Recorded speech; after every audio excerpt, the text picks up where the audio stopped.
Hello there, all my internet friends.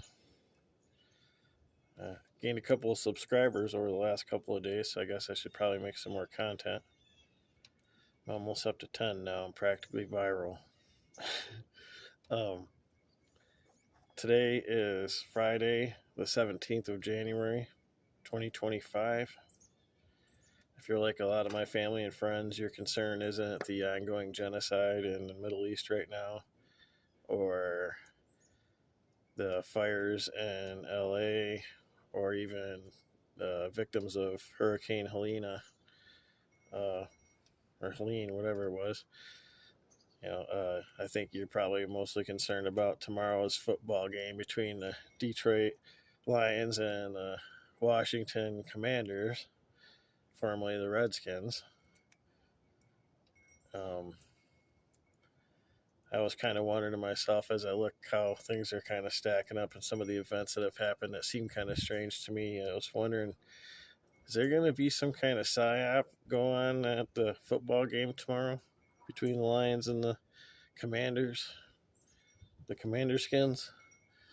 Um, the reason I say that is a lot of people well know that on January 1st of this year, there was a couple of terrorist attacks on day one. One involved an attack on Bourbon Street in New Orleans. Some guy named Shamsid Jabbar. Sorry, I'm screwing that name up. That's best as I could do with it. Supposedly, this guy who has connections to Fort Bragg and some other stuff rented a Ford Lightning pickup for some reason and used that to run down a bunch of people on Bourbon Street at 3 a.m. Apparently, that was the best time to do it when he scoped it out and all that. But I don't want to get into that too much. But there was another attack at a Trump Tower where they blew up a Tesla. And I guess I didn't really pay a lot of attention to it, but somebody said that there's a Ford Lightning in front of the Tesla when it explodes. I have to go back and take a look at that. It would be bizarre if there was, in both instances, there was a Ford Lightning. Now, what is the significance of that? Well, perhaps it has something to do with Luke 10:18. And how did that go? Behold, I saw Satan fall to the ground, or fall to the earth as lightning. So that might have something to do with it. But that's not the only thing that makes me wonder about this next week or tomorrow's game. Also, it was supposed that Ford's Twitter account or X account got hacked, and a result of that was there was 3 pro-Palestinian messages put up, anti-Israel, pro-Palestinian messages put up, and they said they got hacked. I don't think so. I think that they did that on purpose, and the reason was just to gauge the reaction to those posts. That way they can wash their hands of it later and say, oh, it wasn't us, somebody hacked us. What is the significance of that? I'm not sure, but if you know your history about Ford and Henry Ford had his own Dearborn newspaper, which he ran a series of articles called The International Jew, which is the way I always told my brother, a lot of my family, that the Detroit Lions would never win a Super Bowl so long as the Fords owned it, but they never understood it. It might have something to do with the Knights of Malta too. I'm not sure. It's all kind of, I'm not privy to that whole underworld thing, but I think it has something to do with that. I can say that football is fixed. I've always believed that since 1991, and the last time the Redskins and the Lions met in a playoff game. I remember watching that, and we had just got done in math class talking about probability and percentages and the difference. And I told my family, I was like, it's highly improbable that the Detroit Lions would have so many bad calls against them. I mean, they did play a horrible game, but I just remember there was something about that, watching that game, and a lot of my family was like, oh, you're just sour grapes, you're mad because they lost. And there might have been a little fandom involved in that, but I really had a sense that the league controlled the pace of the game and everything, and it wasn't best man versus best man. And I still believe that to this day. If you know about the history of the NFL, it was basically started by gangsters and guys who made their money off horse betting. So, I mean, it's always been a criminal thing, and Vegas always wins. So, there you go on that. That's professional sports in a nutshell to me. But,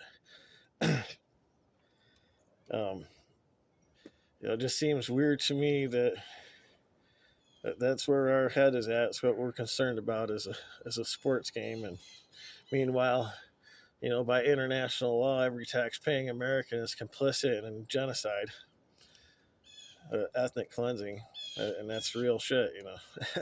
So, I've tried to get through to people. I don't even know what we could do by now. I know in my last video I said, hey, these people failed. We all failed. Gen X failed. We are not going to leave this place better than we found it. So, yeah, I would say we all failed in that regard. Truth is, though, I don't really feel like Gen X was ever in control. And you got, people like Hagel and Pelosi and McConnell and Schumer and all these people, Biden, who spent their entire life as politicians. And, we have the oldest government age-wise we've ever had and the longest serving government we've ever had in American history. And I think we can see the results of that. One thing I know we got to end for sure is the ability for old men to sing and young men to die in a foreign country. We need to stop that. That needs to be a completely voluntary thing. And if Trump is true to his word, we'll be going to war with Iran for sure. I can't make people care about this stuff, but then again, I don't have much reach. I've been banned from every community in my local area, all the Facebook pages and all that, so I don't have a voice. Just for saying bad things about COVID, that was enough to get me banned from like several of them. But hopefully somebody with a voice, somebody that has some followers, can start something up here, and we can begin to get organized in a real way. Trying to be a prepper and trying to hide on and lay on your stash is not going to work, man. You can't hide from a thermal vision drone. There's nowhere to hide. Our only way is forward, and if you're not ready to fight, and I don't know, but it really has to go to that point. I don't know. We can't do this with an election, and I'm sure Trump's new administration coming in here with the next pandemic as Peter Hotez and Laura Wynn and the whole gang are back out there telling us about it again, and Trump rehired all the same people that got it wrong the first time, so I wouldn't expect any difference this time around. So, yeah, I mean, if you're not wanting to be a willing participant of Plandemic 2.0, we need to get organized, and we need to form some kind of resistance. I don't know. Obviously violence isn't the answer, because that's exactly what they want from us, but we got to do something. It's better than nothing.